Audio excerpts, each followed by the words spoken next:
สวัสดีพ่อแม่พี่น้องป้องปายเบิดสุกคนเนาะมื้อนี้ก็มาพ้อกับเบาภูมิ Official คือเก่าเนาะพี่น้องเนาะสำหรับมื้อนี้เนาะเบาภูมิก็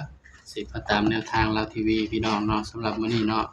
เบาภูมิก็บ่ได้ลงให้เป็นแบบคลิปเนาะให้แต่ว่าลงคลิปสั้นให้พี่น้องเนาะนี่สำหรับลาวทีวีมื้อนี้เนาะที่เบาภูมิลงคลิปสั้นให้เนาะเด่น4กับ5เนาะพี่น้องเนาะ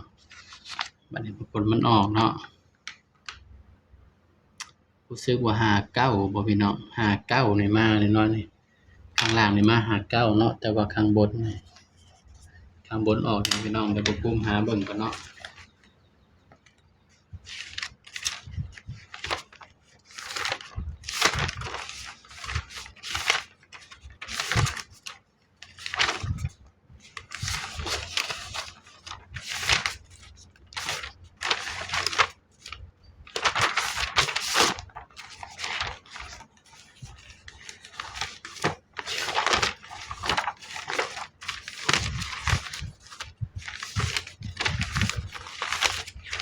สัญญาณอย่าเบิ่งนี่โอ้ยหายากพี่น้องสมมุติก็จับมันอยู่หน้าได้แล้วบัดนี้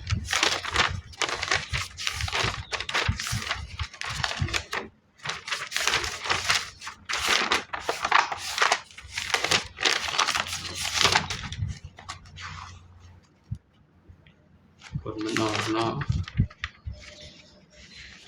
อ๋อ59 691พี่น้องชุดวินมา3ตัวแล้วเนาะพี่น้องเนาะ59691เนาะพี่น้อง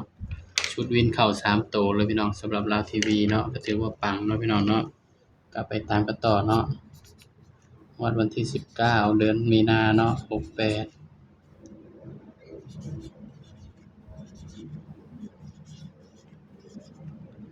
ไว้ลาวทีวีเด้อพี่น้องเด้ออ้าวของคุมนั่นก็บ้าแล้วพี่น้องสิเอาวีแล้วพี่น้องเนาะแหม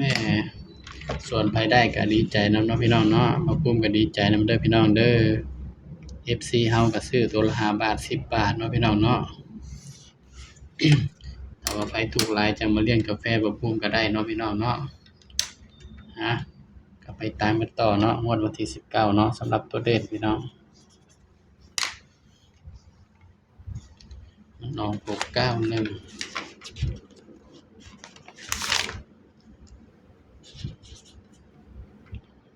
ส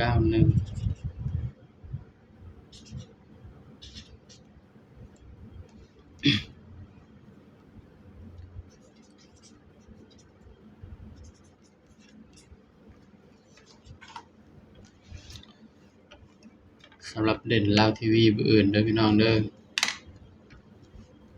5 6 5 9 14 20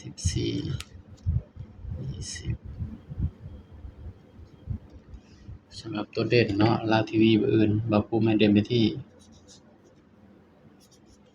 3กับ4เด้อพี่น้องเด้อนี่สำหรับตัวเด่นเนาะให้เด่น3กับ4พี่น้องให้เด่น3กับ4เนาะพี่น้องเนาะก็มาจับคู่เนาะภูมิเนาะพี่น้องเนาะเด่น3กับ4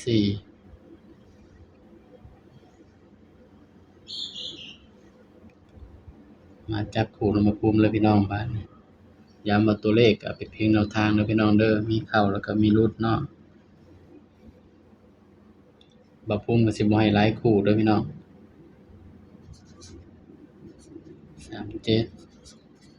38 39 47 48 49นี่เนาะบ่ภูมิก็ให้ส่ำนี้แหละพี่น้อง